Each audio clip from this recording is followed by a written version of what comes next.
Hello friends, second ബെല്ലിൻ്റെ ആദ്യത്തെ video ഇവിടെ തുടങ്ങുകയാണ്.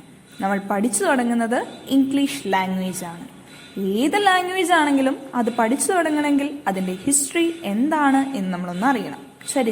ചരിത്രം അറിഞ്ഞാൽ മാത്രമാണ് ഇത് എവിടെ നിന്നുണ്ടായി, എങ്ങനെ വന്നു, എങ്ങനെയാണ് ഇതിൻ്റെ രൂപമാറ്റം വന്നത്, ചേഞ്ചസ് എങ്ങനെയാണ് എന്നറിയണമെങ്കിൽ നമ്മൾ ഇംഗ്ലീഷ് ലാംഗ്വേജിൻ്റെ ഹിസ്റ്ററിയിലേക്ക് തിരിഞ്ഞു നോക്കണം.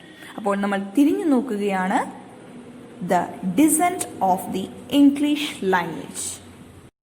The English language in its present form is different from its earlier forms in the past. So we are going to discuss the story of its gradual development from a parent language through Old English and Middle English to Modern English. We find a multitude of languages in the world today. Though they are very different from one another, still we can group them in families of related languages. And many languages can be traced to a common ancestor in remote times. A large group of such related languages constitute what we call a language family. നമ്മൾ ഈ ലോകത്ത് നോക്കിക്കഴിഞ്ഞാൽ ഒരുപാട് languages കാണാം. ഒരു language മറ്റൊരു ലാംഗ്വേജിൽ നിന്ന് തികച്ചും ഡിഫറെൻ്റ് ആണ്. അങ്ങനെയാണെങ്കിൽ പോലും ഈ ലാംഗ്വേജുകളൊക്കെ തമ്മിൽ എന്തെങ്കിലുമൊക്കെ റിലേഷൻ ഉണ്ടാവാം. അങ്ങനെ റിലേഷനിലുള്ള ലാംഗ്വേജുകളെ തിരഞ്ഞുപിടിച്ച് ഒരേപോലെയുള്ള സ്വഭാവമുള്ള കുറേയൊക്കെ സ്വഭാവങ്ങൾ കാണിക്കുന്ന ലാംഗ്വേജസിനെ ചേർത്തുകൊണ്ട് ഒരു ഫാമിലി ആവും. ഇങ്ങനെ പലതരത്തിലുള്ള ഫാമിലികൾ ഉണ്ടാവും. അങ്ങനെയാണ് നമ്മുടെ ഭാഷ അല്ലെങ്കിൽ ലാംഗ്വേജ് ഇവിടെ നിലനിൽക്കുന്നത്. The process of divergent development of a language gives rise to the further languages, with common features of the parent language added to new features, resulting in a more complex family of languages with various branches, some more closely and some distantly related to one another. ഇങ്ങനെ ഡെവലപ്പായ ലാംഗ്വേജസിന് എല്ലാത്തിനും ഒരു പ്രത്യേകത ഉണ്ടാവും. അവരുടെ parent ലാംഗ്വേജിന്റെ എന്തെങ്കിലുമൊക്കെ സ്വഭാവങ്ങൾ, characteristics എല്ലാം follow ചെയ്യുന്നുണ്ടാവും. അതുമൂലം അവരിൽ നിന്നുണ്ടാകുന്ന പുതിയ ലാംഗ്വേജസിലേക്ക് അത് ഷെയർ ചെയ്യുകയും ചെയ്യാം. ഏതൊരു ലാംഗ്വേജ് ആണെങ്കിലും അതിന്റെ കോഴ്സ് ഓഫ് ഡെവലപ്മെന്റിന്റെ ഇടയിൽ അത് പുതിയ ഒരു ലാംഗ്വേജിന്റെ ഫോർമേഷന് കാരണമാകുന്നു. അങ്ങനെ ഇതൊരു complex structure of language family ആയി മാറുകയാണ് ചെയ്യുന്നത്. There are several such language families, such as Semitic, Hamitic, Ural-Altaic, Sino-Tibetan, Dravidian, etc. But the only one that concerns us as the students of English language is the Indo-European family of languages, which is considered as the ancestor of English and include most of the European languages and also some of those of Asia. നമ്മുടെ English language ഏത് family of ലാംഗ്വേജസിലാണ് പെടുന്നതെന്ന് ആരെങ്കിലും ചോദിച്ചു കഴിഞ്ഞാൽ without any doubt we can say that it belongs to Indo-European family of languages. ഈ Indo European family of languages എന്ന് പറഞ്ഞാൽ ഒരു വലിയ ഫാമിലിയാണ്. അതുകൊണ്ട് തന്നെ ഇതിന് പല പല പേരുകളും പറയുന്നുണ്ട്. It has been variously named as Indo-Germanic, Aryan and Indo-European. പിന്നെ പ്രോട്ടോ-ജർമാനിക്, പ്രോട്ടോ-ഇൻഡോ-യൂറോപ്യൻ അങ്ങനെയും പറയുന്നുണ്ട്. അതിന്റെ ബേസിക് ലെവലിനെ ഇതെല്ലാം ചേർത്ത് വെച്ചിട്ട് നമ്മൾ ഈ ഫാമിലി ഇതൊരു കോംപ്ലക്സ് സ്ട്രക്ചർ ആണെന്ന് പറഞ്ഞല്ലോ. ഈ കോംപ്ലക്സ് സ്ട്രക്ചറിനെ എല്ലാം ചേർത്തുകൊണ്ട് ഞങ്ങളൊരു ടേബിൾ ഇതിന്റെ അടിയിൽ ഈ ലാംഗ്വേജ് ഫാമിലിയുടെ ഒരു ടേബിൾ ആയിട്ട് അടിയിൽ കൊടുത്തിട്ടുണ്ട്. അതോടൊപ്പം തന്നെ ഞങ്ങളുടെ ബ്ലോഗിൽ ഇതിന്റെ ഒരു വലിയ നോട്ട് എല്ലാത്തിനെയും വിശദീകരിച്ചുകൊണ്ട് വലിയൊരു ഡിസ്ക്രിപ്ഷനോട് കൂടിയിട്ട് തന്നെ നിങ്ങൾക്ക് റെഫർ ചെയ്യാൻ പാകത്തിന് ഒരു നോട്ടും കൊടുത്തിട്ടുണ്ട്. അതുകൂടി നിങ്ങൾ ഇതിന്റെ ഒപ്പം ഫോളോ ചെയ്യുകയാണെങ്കിൽ ഇത് കുറച്ചുകൂടി വ്യക്തമായിട്ട് നിങ്ങൾക്ക് മനസ്സിലാകുന്നതായിരിക്കും. അപ്പോൾ നോക്കുകയാണെങ്കിൽ Indo-European is the name given to an original homogeneous language from which nearly all the languages of Europe, Persia and a large part of India are believed to have descended. ഇത് എത്ര വർഷം മുമ്പാണ് ഇങ്ങനെ ഈ ആളുകൾ സംസാരിച്ചു തുടങ്ങിയത്? ഏതാളുകളാണ് സംസാരിച്ചതെന്ന് ചോദിച്ചാൽ nomadic tribes of Central Asia who wandered in the lands around the Black Sea. Black സീയുടെ ചുറ്റിലും അവിടെയുള്ള പ്രദേശങ്ങളിലൊക്കെ കറങ്ങി തിരിഞ്ഞ് നടന്നിരുന്ന നൊമാഡിക് ട്രൈബ്സുകളാണ്, അലഞ്ഞു തിരിഞ്ഞ് നടന്നിരുന്ന ട്രൈബുകൾ. അവരാണ് ആദ്യമായിട്ട് ഈ ഇൻഡോ യൂറോപ്യൻ ലാംഗ്വേജസ് സംസാരിച്ച് തുടങ്ങിയത്. അത് അറൌണ്ട് 3000 BC ടു 3500 BC. ആ ഒരു കാലഘട്ടം, ആ ഒരു സമയത്താണ് ഇൻഡോ യൂറോപ്യൻ ലാംഗ്വേജസ് പൊതുവെ സംസാരിച്ച് തുടങ്ങിയത്. These tribes in course of time split up and immigrated in different directions across the continent of Eurasia in search of new pastures and Arab land. ഇവര് ഒരുപാട് സ്ഥലങ്ങളിലേക്ക് പിന്നീട് മാറിപ്പോയി. ആംഗ്ലോ സാക്സൺസ് ഒക്കെ മാറിപ്പോയ കഥകളൊക്കെ നമ്മൾ ബ്രിട്ടീഷ് കോൺക്വസ്റ്റ് ആ ഒരു ഇതിനകത്തൊക്കെ നമ്മൾ പഠിച്ചിട്ടുണ്ട്. അപ്പോൾ ഇതുപോലെ തന്നെ ഈ ട്രൈബ്സ് പല സ്ഥലങ്ങളിലേക്ക് ഓരോരോ ലൈഫിന്റെ ഭാഗമായിട്ട് പോയി കഴിഞ്ഞപ്പോൾ ഇവരുടെ ഭാഷകൾ മാറി. അവർ പുതിയ ആളുകളുമായി മിങ്കിളിൽ വന്നു കഴിഞ്ഞപ്പോൾ അവരുടെ ഭാഷയുമായി ഒരു ജോയിൻ ചെയ്തിട്ട് പുതിയ ഭാഷകൾ ഉണ്ടായി വരികയാണ്. അത് non Indo European ലാംഗ്വേജസുമായിട്ട് ബന്ധമുണ്ടായി.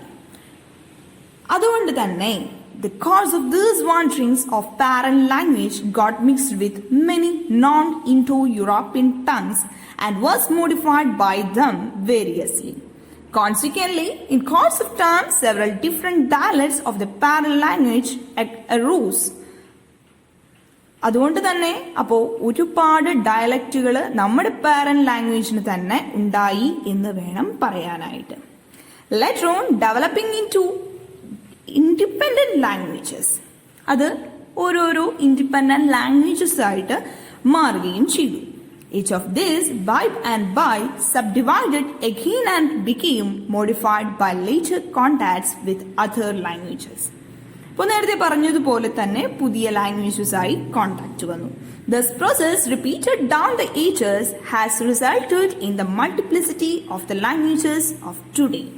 The modification of the original Indo-European and its differentiation into different dialects and languages must have taken place by 2000 BC, proved by the fact that we know the history of languages of India from about 1500 BC. നമുക്കറിയാം Indian languages, Aryan languages ഒക്കെ നമ്മൾ മനസ്സിലാക്കി തുടങ്ങിയത് 2000 BCയിലാണ്. ഈ nomadic tribes അവര് സഞ്ചരിച്ച് നമ്മുടെ ഈസ്റ്റിലോട്ടും വെസ്റ്റിലോട്ടും ഒക്കെ പോയി. അങ്ങനെയാണ് നമുക്ക് നമ്മുടെ ഇന്ത്യൻ ലാംഗ്വേജസും ആര്യൻ ലാംഗ്വേജസും അതുപോലെ തന്നെ വെസ്റ്റിലേക്ക് പോയി കഴിഞ്ഞാൽ ജർമാനിക് അങ്ങനെയുള്ള ലാംഗ്വേജസ് ഒക്കെ ഉണ്ടായത്. നമ്മളിവിടെ നോക്കുന്നത് എങ്ങനെയാണ് ഓൾഡ് ഇംഗ്ലീഷ് പീരീഡിലെ ഓൾഡ് ഇംഗ്ലീഷ് ലാംഗ്വേജ് ഫോം ചെയ്തത്. അപ്പോൾ അതിലേക്കുള്ള എത്തിപ്പെടൽ എന്ന് പറയുന്നത് the Indo-European had split up by 2000 BC into 8 distinct language groups as shown in the figure given in the description. The 8 branches of the Indo-European family of languages subdivided each into several smaller branches, and Old English has descended from the Germanic branch of the Indo-European family of languages. അപ്പോൾ ചെറിയ ചെറിയ ബ്രാഞ്ചുകളായിട്ടും നമുക്ക് ഇതിനകത്ത് കാണാം. അതിനകത്ത് old English നോക്കിക്കഴിഞ്ഞാൽ അറിയാൻ പറ്റും അത് എവിടെ നിന്നാണ് വന്നത്. It comes from the Germanic branch of the Indo European family of languages. അപ്പോൾ ഓൾഡ് ഇംഗ്ലീഷ് വന്നത് ജർമാനിക് ഫാമിലിയിൽ നിന്നാണ്, Germanic branch of the Indo European ഫാമിലിയിൽ നിന്നാണ്. ഇൻഡോ യൂറോപ്യൻ ലാംഗ്വേജിന്റെ ബേസിക് ഡിവിഷനാണ് ആദ്യം തന്നെ നമ്മൾ പറയുന്നത്. അപ്പോൾ നമ്മൾ ചെറിയ ഈ ഒരു ടേബിളാണ് ആദ്യം നോക്കുന്നത്.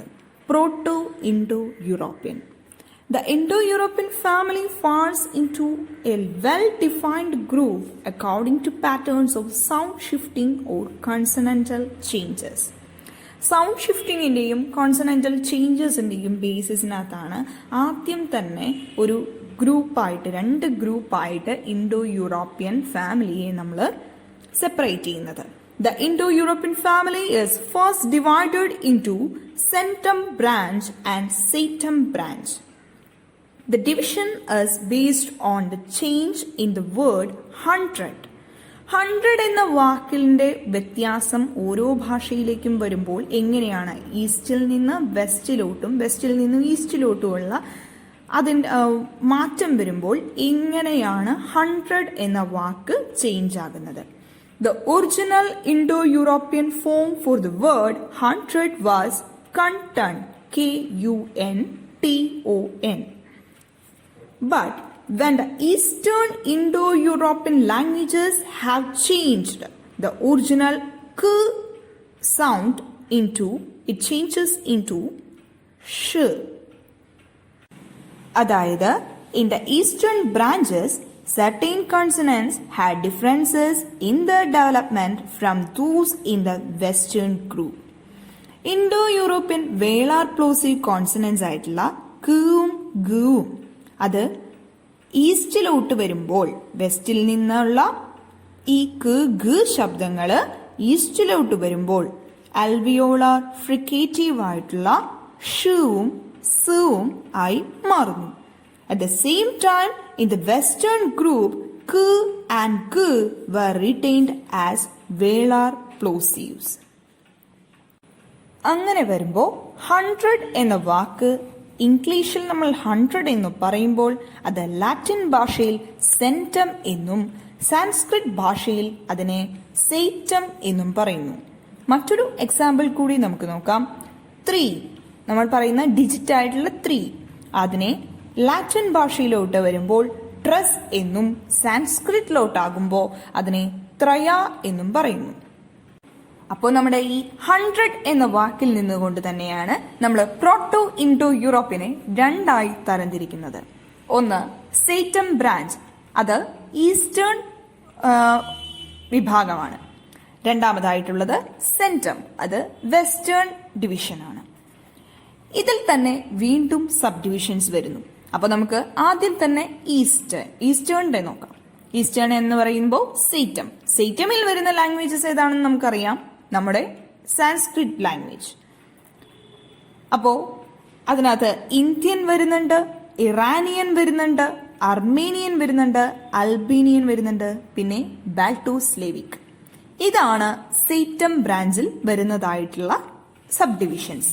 ഇനി നമ്മൾ സെന്റത്തിലേക്ക് നോക്കുമ്പോൾ, വെസ്റ്റേൺ സബ് ഡിവിഷൻസിലേക്ക് നോക്കുമ്പോൾ അവിടെ നമുക്ക് ജർമാനിക് എന്ന് പറയുന്ന ഒരു വലിയ ഫാമിലി കാണാം, സബ് ഫാമിലി കാണാം. അതിൽ വീണ്ടും ഒരു വലിയ ഡിവിഷൻ വരുന്നുണ്ട്, അത് നമ്മൾ പിന്നീട് പറയും. ജർമാനിക്കിന്റെ ഒപ്പം സെന്റത്തിൽ പിന്നെയുള്ളത് ഇറ്റാലിക്, ഹെലനിക് ആൻഡ് കെൽറ്റിക്. അപ്പോൾ നമ്മുടെ സെയ്റ്റം ബ്രാഞ്ച്, അതായത് ഈസ്റ്റേൺ ബ്രാഞ്ചിന്റെ സബ് ഡിവിഷൻസിലോട്ട് നമ്മൾ ഡീറ്റെയിൽ ആയിട്ട് നോക്കാൻ പോവുകയാണ്. ആദ്യത്തേത് ഇൻഡോ ഇറാനിയൻ ആണ്. ആ വാക്കിൽ തന്നെ നമുക്കറിയാം രണ്ടെണ്ണം ഉണ്ട്, രണ്ട് ഗ്രൂപ്പായിട്ടാണ് അതിനെ തിരിച്ചിരിക്കുന്നത്.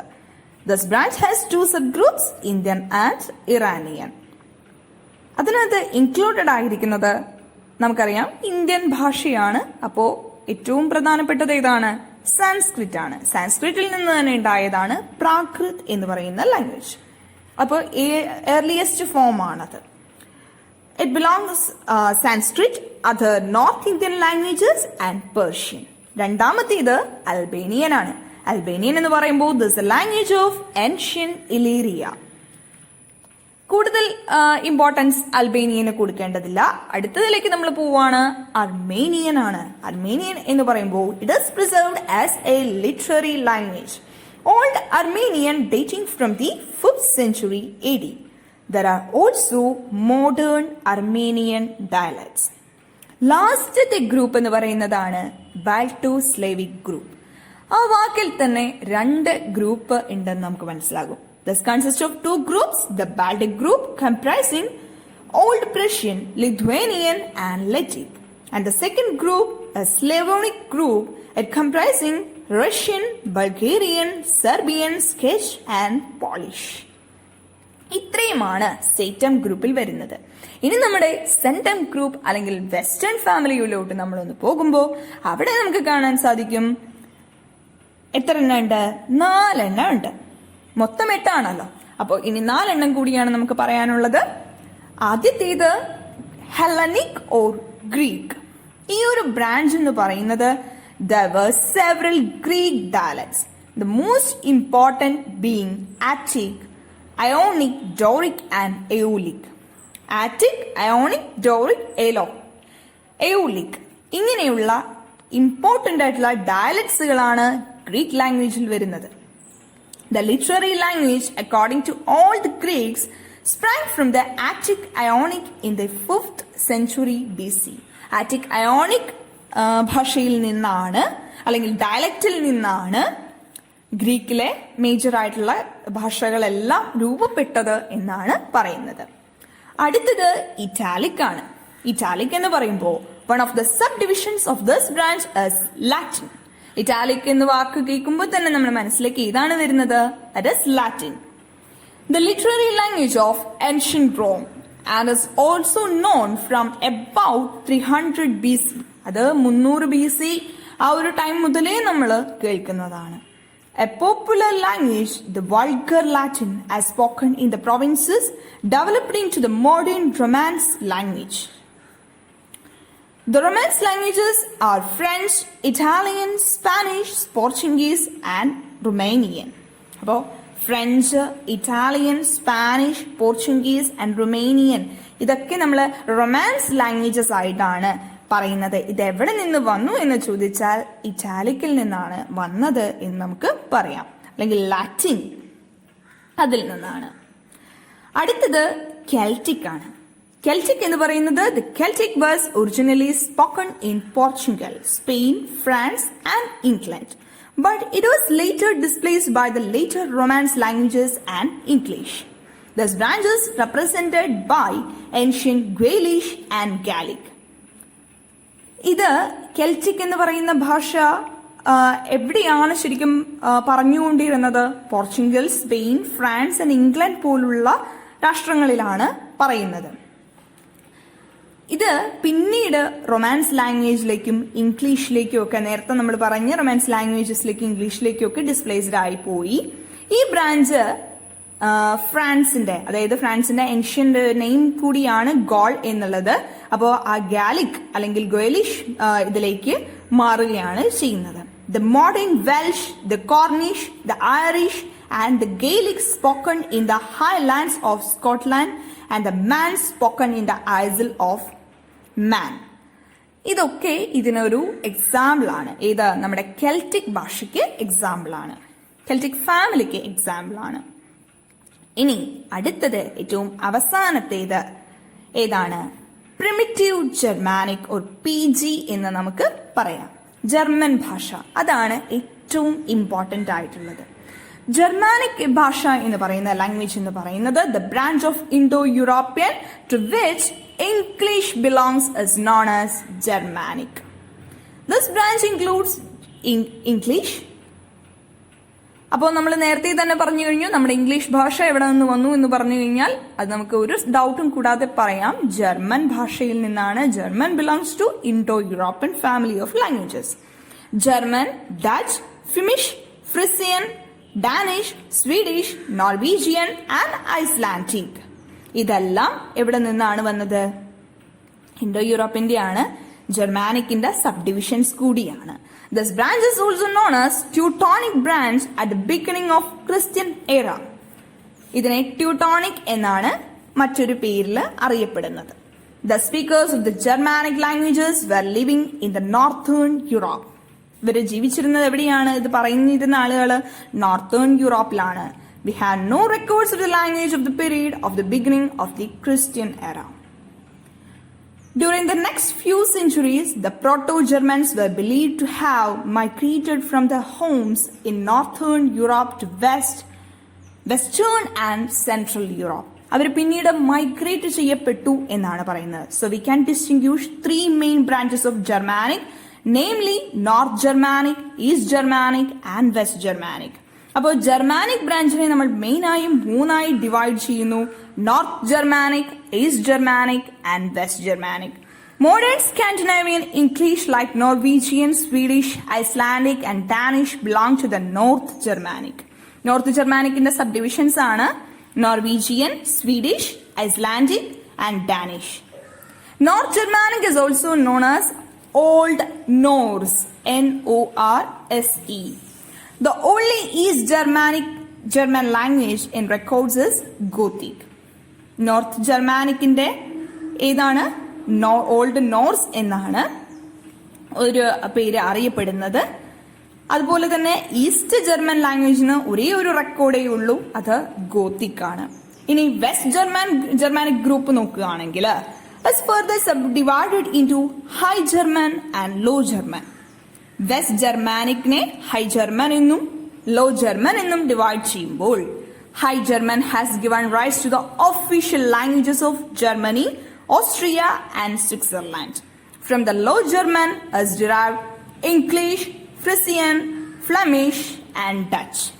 നമ്മൾ ഏറ്റവും കൂടുതൽ ശ്രദ്ധിക്കേണ്ട കാര്യം ജർമാനിക്കിനകത്തുള്ള സബ് ഡിവിഷൻസ് നോക്കുമ്പോൾ അതിനകത്ത് വെസ്റ്റ് ജർമാനിക് നോക്കുക.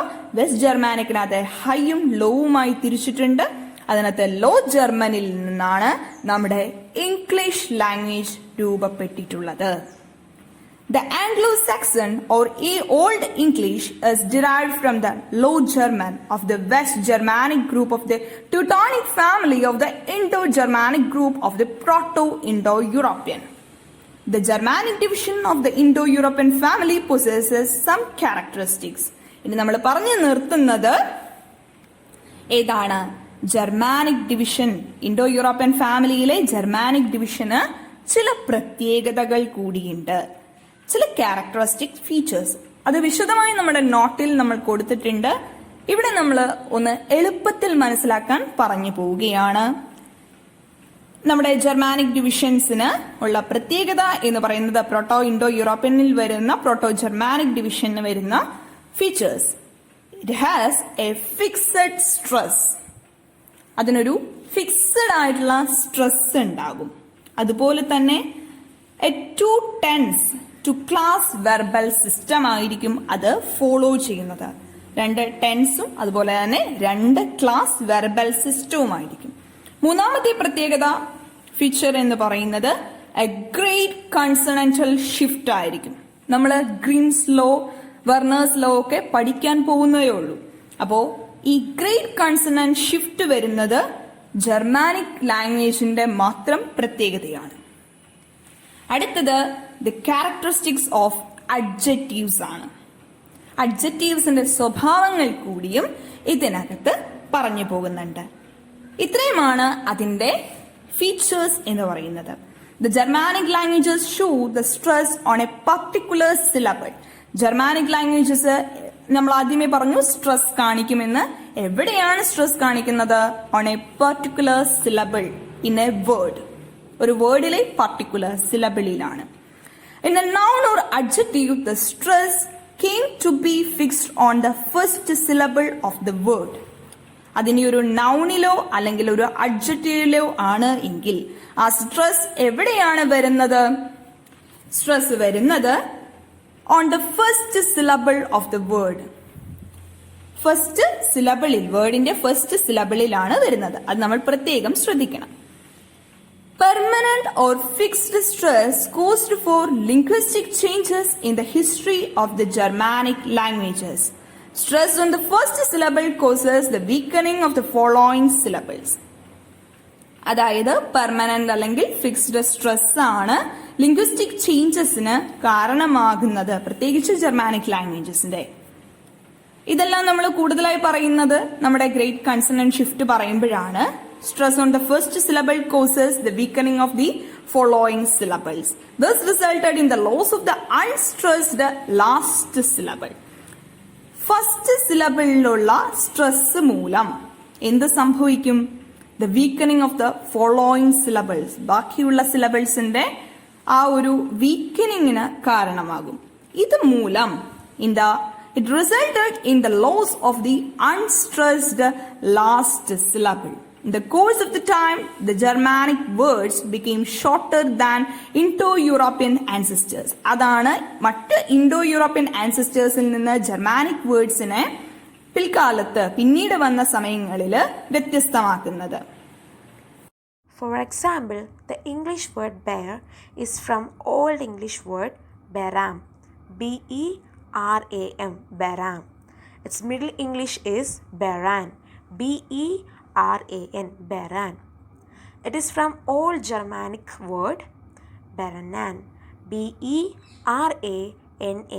beranan.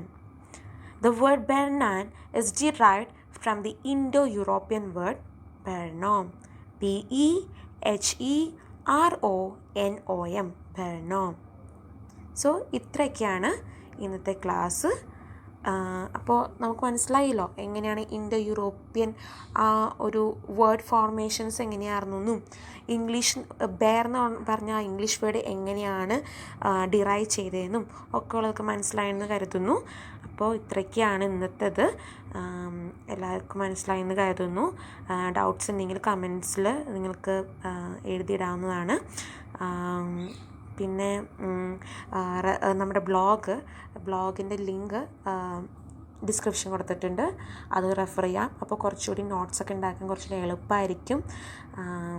അപ്പോൾ എല്ലാവർക്കും ഇന്നത്തെ ക്ലാസ് ഇഷ്ടമായെന്ന് കരുതുന്നു. ഇഷ്ടമായെങ്കിൽ ലൈക്ക് ചെയ്യണം, പിന്നെ മറ്റ് ഫ്രണ്ട്സിനൊക്കെ അത് ഷെയർ ചെയ്ത് കൊടുക്കണം. അപ്പോൾ ഇത്രയൊക്കെയാണുള്ളത്. എല്ലാവരും ഹാപ്പി ആയിട്ടിരിക്കുക. മറ്റുള്ള വരും വീഡിയോസൊക്കെ കാണാം, സപ്പോർട്ട് ചെയ്യുക. Stay happy, stay positive.